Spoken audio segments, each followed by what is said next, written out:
नमस्कार दोस्तों, मैं अमित आपका फिर से स्वागत करता हूं मेरे चैनल अच्छी बातें आपके साथ में। आज हम जानेंगे श्रीमद् भगवद गीता के तीसरे अध्याय के श्लोक संख्या 38 के बारे में। इन श्लोकों में भगवान श्री कृष्ण कह रहे हैं, जैसे धुएं से अग्नि और मैल से दर्पण ढका जाता है तथा जैसे जेर से गर्भ ढका रहता है, ऐसे ही उस कामना के द्वारा यह ज्ञान अर्थात विवेक ढका हुआ है। विनाशशील जड़ वस्तुओं में प्रियता, महत्ता, सुखरूपता, सुंदरता, विशेषता आदि दिखने के कारण ही उनकी कामना पैदा होती है। यह कामना ही मूल में विवेक को ढकने वाली होती है।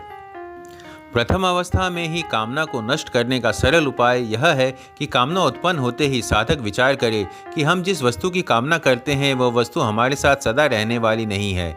वह वस्तु पहले भी हमारे साथ नहीं थी और बाद में भी हमारे साथ नहीं रहेगी तथा बीच में भी उस वस्तु का हमारे से निरंतर वियोग हो रहा है। ऐसा विचार करने से कामना नहीं रहती। जैसे मैल से ढक जाने पर दर्पण में प्रतिबिंब दिखना बंद हो जाता है, ऐसे ही कामना का वेग बढ़ने पर मैं साधक हूँ, मेरा यह कर्तव्य और यह अकर्तव्य है, इसका ज्ञान नहीं रहता। अंतकरण में नाशवान वस्तुओं का महत्व ज़्यादा हो जाने से मनुष्य उन्हीं वस्तुओं का भोग और संग्रह की कामना करने लगता है। यह कामना ज्यों ज्यों बढ़ती है त्यों त्यों मनुष्य का पतन होता है। वास्तव में महत्व वस्तु का नहीं प्रत्युत उसके उपयोग का है। रुपये, विद्या, बल आदि स्वयं कोई महत्व की वस्तुएं नहीं, उनका सदुपयोग ही महत्व का है। यह बात समझ में आ जाने पर फिर उनकी कामना नहीं रहती, क्योंकि जितनी वस्तुएं हमारे पास है उन्हीं के सदुपयोग की हमारी पर जिम्मेवारी है। फिर अधिक से कामना से का क्या होगा। सांसारिक वस्तुओं का महत्व ज्यों ज्यों कम होगा त्यों त्यों ही परमात्मा का महत्व साधक के अंतकरण में बढ़ेगा। सांसारिक वस्तुओं का महत्व सर्वथा नष्ट होने पर परमात्मा का अनुभव हो जाएगा और कामना सर्वथा नष्ट हो जाएगी।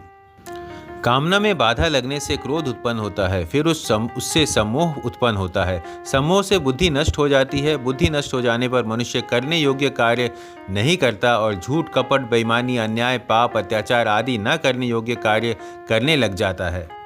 परंतु परमार्थ में रुचि रखने वाले तथा साधन करने वाले पुरुष इस कामना को पहचान लेते हैं। जो कामना को पहचान लेता है वही कामना को नष्ट भी कर सकता है। आज के लिए इतना ही। धन्यवाद। जय सिया राम।